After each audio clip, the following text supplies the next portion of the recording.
സ്നേഹം,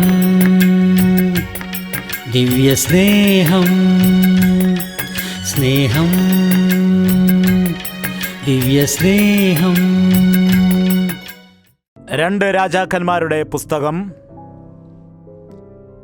6-ാം അധ്യായം 18-ാം വാക്യം.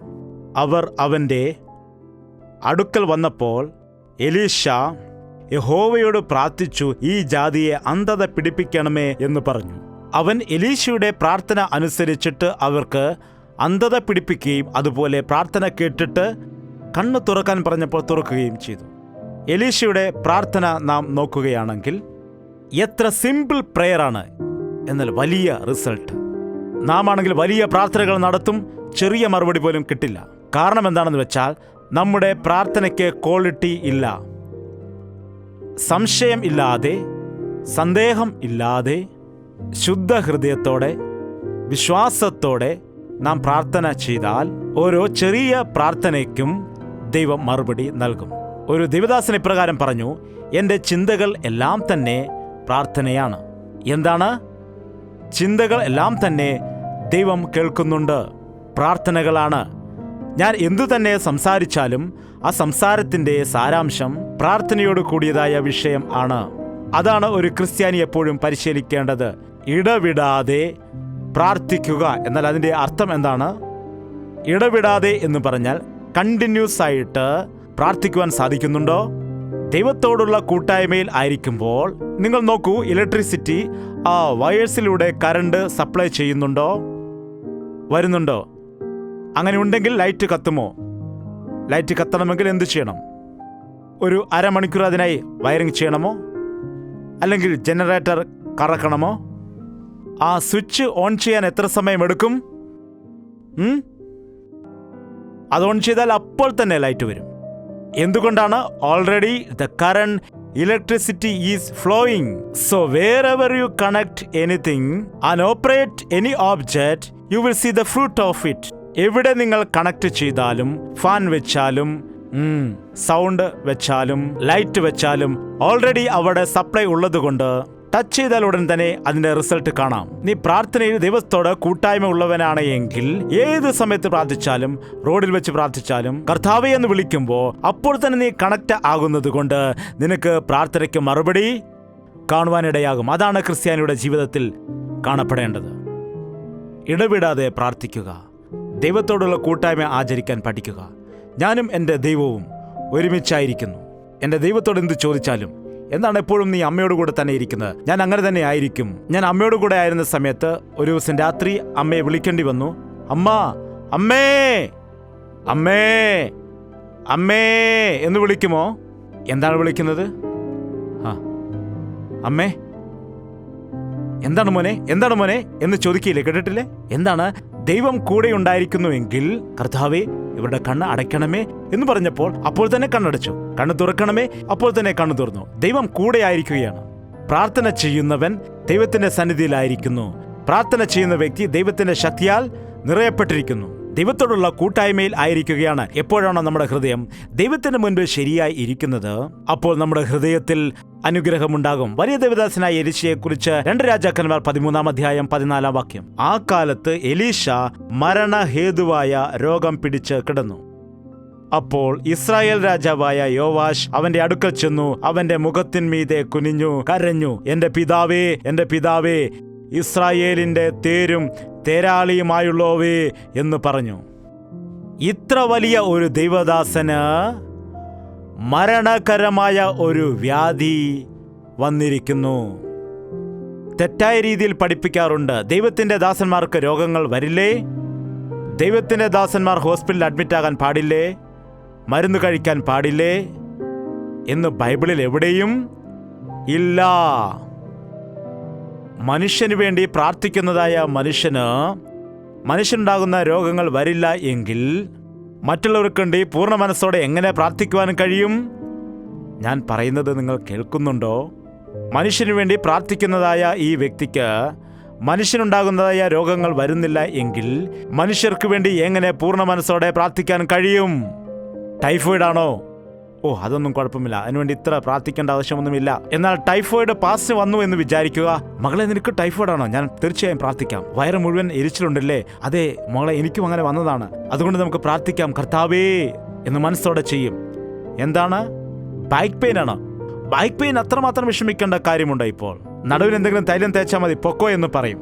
നടുവേദന വന്നിട്ട് സ്പൈനൽ കോഡ് സർജറി ചെയ്ത പാസിന്റെ അടുക്കൽ വന്ന് നടുവേദന എന്ന് പറയുകയാണെങ്കിൽ, അയ്യോ വളരെ വേദനയാണല്ലോ, ഞാനും അനുഭവിച്ചതാണെന്ന് എന്ന് പറഞ്ഞ് മനസ്സോടെ പ്രാർത്ഥിക്കാനിടയാകും. എന്താണ്?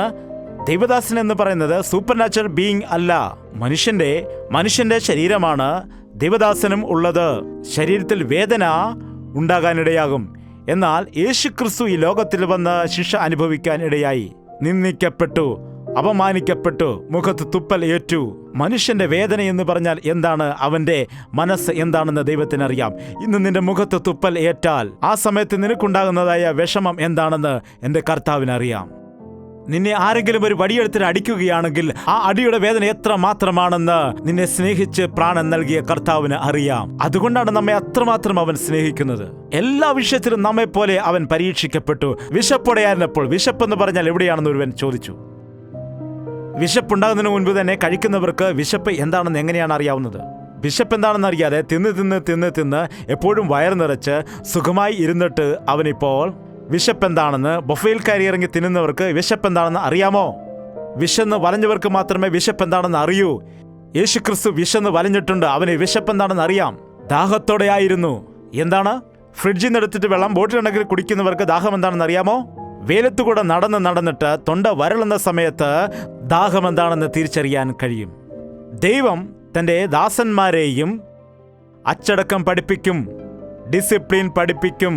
ഒരു ദൈവദാസൻ രോഗിയായി കിടന്നാൽ മറ്റൊരു ദൈവദാസൻ അവിടെ ചെന്ന് പ്രാർത്ഥിക്കുവാൻ വേണ്ടി ദൈവം ആഗ്രഹിക്കുന്നു. ആ ദൈവദാസൻ വിചാരിക്കും, ഞാൻ തന്നെയാണ് സൂപ്പർ നാച്ചുറൽ ദൈവദാസനെന്ന്. എന്താണ്? നിങ്ങൾ അനേകർക്ക് വേണ്ടി പ്രാർത്ഥിക്കുമ്പോൾ കുറയുന്നു, എന്നാൽ നിങ്ങൾക്കത് കുറയുന്നില്ലല്ലോ. നിനക്ക് അസുഖം കുറയാതെ നിനക്ക് വേണ്ടി മറ്റൊരാൾ വന്ന് പ്രാർത്ഥിക്കേണ്ടതിന് വേണ്ടി ചില സമയത്ത് ദൈവദാസന്റെ ആവശ്യമില്ല. സഭയിലുള്ള വിശ്വാസി തന്നെ വന്ന് ദൈവദാസന് വേണ്ടി പ്രാർത്ഥിക്കേണ്ടി വരാം. എനിക്കെപ്പോഴെങ്കിലും അസുഖം ഉണ്ടാവുകയാണെങ്കിൽ, ആരോഗ്യസ്ഥിതി മോശമാണെങ്കിൽ സഭയിലെ ദൈവമക്കളോട് പ്രാർത്ഥന ചോദിക്കാറുണ്ട്. എൻ്റെ സഭ എല്ലാവരും പ്രാർത്ഥിക്കുമ്പോൾ എനിക്ക് സൗഖ്യമുണ്ടാകും. പ്രാർത്ഥന എന്നത് ആരുടെയും സ്വന്തം അല്ല. പ്രാർത്ഥന എന്നത് ദൈവദാസന് മാത്രമുള്ള അധികാരം അല്ല. ദൈവത്തോട് നല്ല കൂട്ടായ്മ ഉള്ള എല്ലാ വ്യക്തികൾക്കും അധികാരം ഉണ്ട്. നീ വിശ്വസിച്ചാൽ, വിശ്വാസത്തോടെ പ്രാർത്ഥിച്ചാൽ, നീ പുതിയ ആളാണെങ്കിലും ചെറിയ ആളാണെങ്കിലും വലിയ ആളാണെങ്കിലും കൊച്ചുകുട്ടി ആണെങ്കിലും നിന്റെ പ്രാർത്ഥന ദൈവം കേൾക്കും. മരണകരമായ രോഗം വന്നപ്പോൾ രാജാവ് വന്ന് ചോദിച്ചു, അങ്ങാണ് ഇസ്രായേൽ രാജ്യത്തിന്റെ കാവൽക്കാരൻ, ഞങ്ങളുടെ ഇസ്രായേൽ രാജ്യത്തിന്റെ തേരും തേരാളിയും എല്ലാം അങ്ങു തന്നെയാകുന്നു. മാർഗം കാണിച്ചു തരുന്നവനും രഥം ഓടിക്കുന്നവനും എല്ലാം അങ്ങു തന്നെയാണെന്ന് പറഞ്ഞപ്പോൾ അവനൊരു വാക്ക് പറയാനിടയായി. കിഴക്കേ കിളിവാതിൽ തുറക്ക എന്നവൻ പറഞ്ഞു. അവൻ തുറന്നപ്പോൾ ഏയ്യ എന്ന് എലീശ പറഞ്ഞു. എയ്താറേ അവൻ, അത് യഹോവയുടെ ജയാസ്ത്രം, അരാമ്യർക്ക് നേരെയുള്ള ജയാസ്ത്രം തന്നെ. നീ അഫോക്കിൽ വെച്ച് അരാമ്യരെ തോൽപ്പിച്ചു, അശേഷം സംഹരിക്കും എന്ന് പറഞ്ഞു. അമ്പു എടുക്കുക എന്ന് അവൻ പറഞ്ഞു. അവനെടുത്തു നിലത്തടിക്ക എന്നു അവൻ ഇസ്രായേൽ രാജാവിനോട് പറഞ്ഞു. അസ്ത്രം കൊണ്ട് നീ ജയിക്കാൻ പോവുകയാണ്. ഇതാ, അരാമ്യരെ അടിക്കുന്ന രീതിയിൽ ഈ അസ്ത്രം നിലത്ത് അടിക്കുക, അങ്ങനെ അടിക്ക എന്ന് പറഞ്ഞപ്പോൾ ടുപ്പു ടുപ്പു ടുപ്പു എന്ന് അടിച്ചെന്ന്. ശത്രുവിനെ അടിക്കാൻ പറഞ്ഞപ്പോൾ എങ്ങനെയാണ് അടിച്ചത്? അതുകൊണ്ട് ദൈവപുരുഷൻ അവനോട് കോപിച്ചു. നീ 5 or 6 പ്രാവശ്യം അടിക്കേണ്ടിയിരുന്നു, എന്നാൽ നീ അരാമ്യരെ തോൽപ്പിച്ച് അശേഷം സംഹരിക്കുമായിരുന്നു. ഇപ്പോഴോ നീ അരാമ്യരെ 3 പ്രാവശ്യം മാത്രം തോൽപ്പിക്കും എന്ന് പറഞ്ഞു. നോക്കുക, നിന്റെ ബോഡി ആക്ഷൻസിന്, നിന്റെ ശരീരത്തിന്റെ പ്രവൃത്തിക്ക് നീ ചെയ്യുന്ന പ്രാർത്ഥനയോട് ബന്ധം ഉണ്ട്.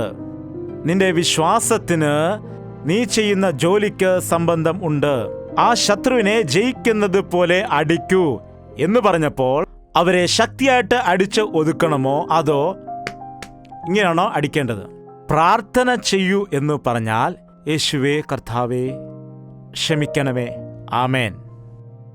പ്രാർത്ഥന ചെയ്യൂ എന്ന് പറയുമ്പോൾ നിനക്ക് എത്രയോ ശത്രുക്കൾ ഉണ്ട്, നിനക്ക് എത്രത്തോളം ബുദ്ധിമുട്ടുകൾ ഉണ്ട്, നിനക്ക് എത്രയോ തവണ പരാജയം സംഭവിച്ചു, അതെല്ലാം ഓർത്തുകൊണ്ട് ദൈവത്തോട് നിലവിളിക്കുകയാണെങ്കിൽ മണിക്കൂറുകളോളം ദൈവത്തിന്റെ സന്നിധിയിൽ നീ ചിലവഴിച്ചാൽ, എല്ലാ ദിവസവും നീ അങ്ങനെ പ്രാർത്ഥിച്ചാൽ വിടുതൽ പ്രാപിക്കാം. പൗലോസിന്റെ ജീവിതത്തിൽ ഒരു മുള്ളുണ്ട്. ആ മുള്ള് എടുക്കുവാൻ വേണ്ടി പ്രാർത്ഥിച്ചു, അത് എടുത്തില്ല. ശരി, സാരമില്ല എന്ന് വിചാരിച്ചോ. എന്തു ചെയ്തു? എന്താണ് ചെയ്തത്? 3 നേരവും നിലവിളിച്ചില്ല. എപ്പോൾ വരെയാണ് പ്രാർത്ഥിച്ചത്? എൻ്റെ കൃപ നിനക്ക് മതിയെന്ന് പറയുന്നത് വരെ പ്രാർത്ഥിച്ചു. എപ്പോൾ വരെ നാം പ്രാർത്ഥിക്കണം? മറുപടി വരുന്നത് വരെ പ്രാർത്ഥിക്കണം. നിന്റെ ശത്രുവിനെ ജയിക്കുന്നത് വരെയും പ്രാർത്ഥിക്കണം. നിന്റെ ശരീരത്തിലെ ബലഹീനതകളെല്ലാം തന്നെ, നിന്റെ ജീവിതത്തിലെ എല്ലാ വിഷയങ്ങളും ദൈവത്തിൻ്റെ സന്നിധിയിൽ പ്രാർത്ഥിക്കണം. ജോർജ് മുള്ളർ അനാഥാലയം ഉണ്ടാക്കാൻ ആഗ്രഹിച്ചു. ബെഡുകൾ വേണം, പുതപ്പുകൾ വേണം, അരി വേണം, സ്ഥലം വേണം, ബിൽഡിംഗ് വേണം. ദൈവം എല്ലാം കൊടുത്തു. അനാഥാലയത്തിൻ്റെ ഉദ്ഘാടനം വരികയാണ്. അപ്പോഴാണ് ഓർമ്മ വന്നത്, 500 പേർക്കുള്ളതായ മുറി വേണം. അതെല്ലാം തയ്യാറാക്കാനിടയായി. 550 ആളുകൾ നാളെ അനാഥാലയം ഓപ്പൺ ചെയ്യുന്ന സമയത്ത് കുഞ്ഞുങ്ങൾ ഇല്ലല്ലോ എന്ന് പറഞ്ഞു. ദൈവം ചോദിച്ചു, നീ എന്നോട് ചോദിച്ചോ എന്ന്. എന്തു ചോദിച്ചില്ല? അനാഥർ ഇല്ലാത്തതായ അനാഥാലയം എന്തിനു വേണ്ടിയാണ്? എല്ലാം ചോദിക്കാനിടയായി. അനാഥരെ മാത്രം ചോദിച്ചില്ല, അതുകൊണ്ട് ലഭിച്ചില്ല. അപ്പോൾ ടെൻഷൻ അടിക്കുകയാണ്. യഥാർത്ഥമായ സന്ദർഭത്തിൽ നാം ചോദിക്കുമ്പോൾ ദൈവസന്നിധിയിൽ എല്ലാം തന്നെ ചോദിക്കും. ആവശ്യമില്ലാത്തതെല്ലാം ചോദിക്കും, ആവശ്യമുള്ളവ നാം മറന്നുപോകും. ഈ ശത്രുക്കളെ ജയിക്കാൻ എന്നെ സഹായിക്കണമെന്ന് പറഞ്ഞ സമയത്ത്, ആ നിലത്ത് അടിച്ച സമയത്ത് 5-6 തവണ പൂർണ്ണമായി അടിച്ചിരുന്നുവെങ്കിൽ നിനക്ക് സംഹരിക്കാമായിരുന്നു. നീ 3 തവണ മാത്രം അടിച്ചുകൊണ്ട് 3 തവണ മാത്രമേ നിനക്ക് ജയം ഉണ്ടാകൂ. നോക്കൂ, ഈ ദിവസം നമുക്ക് ജയം വന്നു. നാളെ നാം എന്താണ് ചെയ്യേണ്ടത്? ഇന്ന് നമുക്കൊരു പ്രശ്നം അവസാനിച്ചിരിക്കുന്നു. നാളെ പ്രശ്നം വരില്ലേ?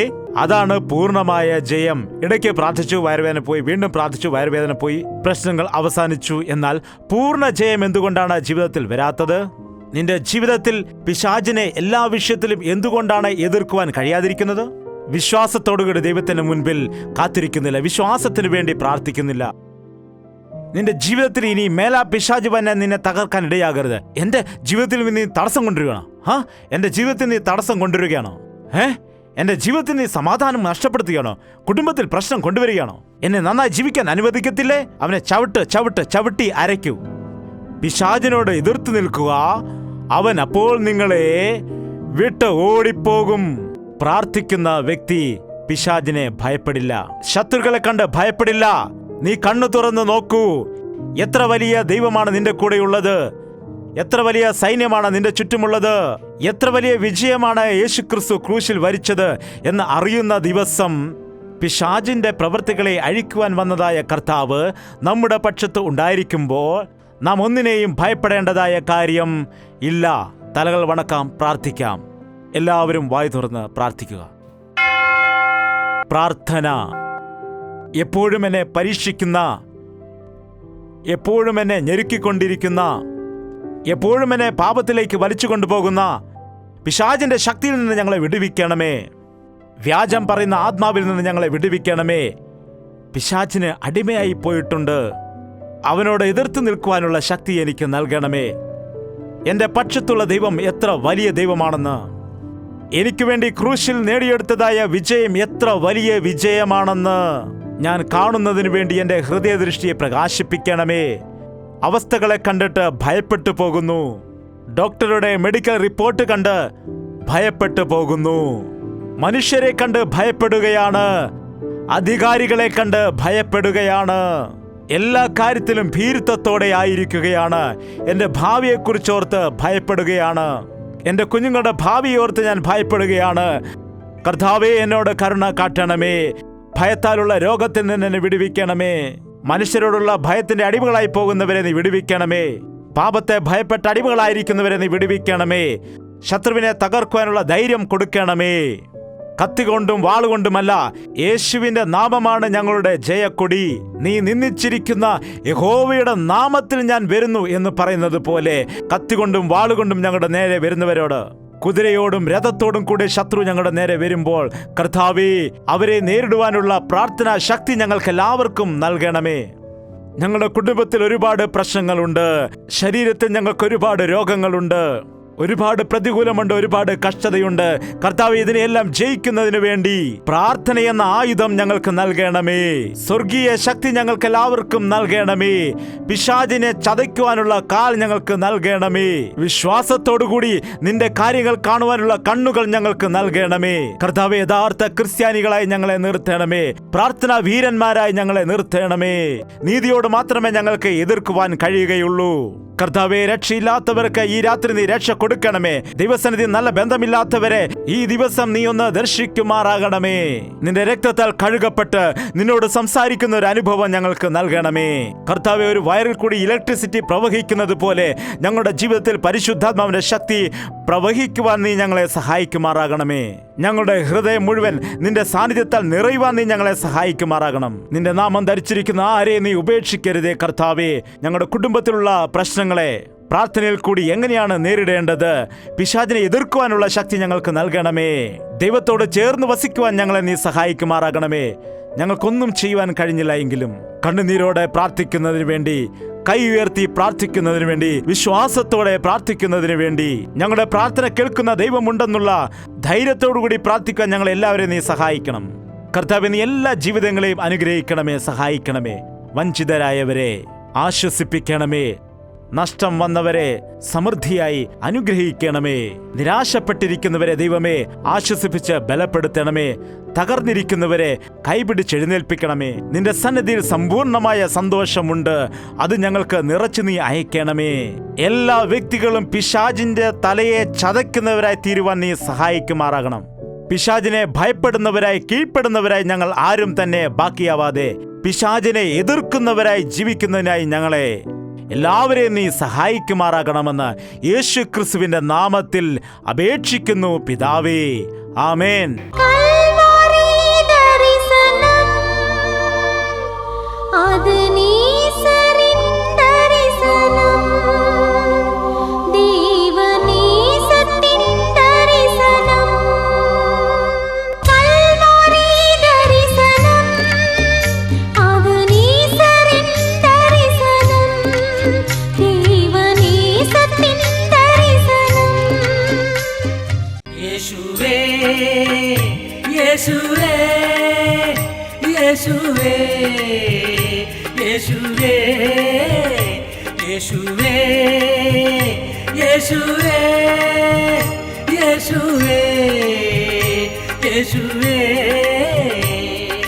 നിന്നെ നിന്നെ എന്നും ഞാൻ സേവിക്കും. നീ മാത്രം രാജാവെന്നും. നിന്നെ നിന്നെ എന്നും ഞാൻ സേവിക്കും. നീ മാത്രം രാജാവെന്നും. യേശുവേ യേശുവേ യേശുവേ യേശുവേ യേശുവേ യേശുവേ യേശുവേ യേശുവേ യേശുവേ യേശുവേ യേശുവേ യേശുവേ യേശുവേ യേശുവേ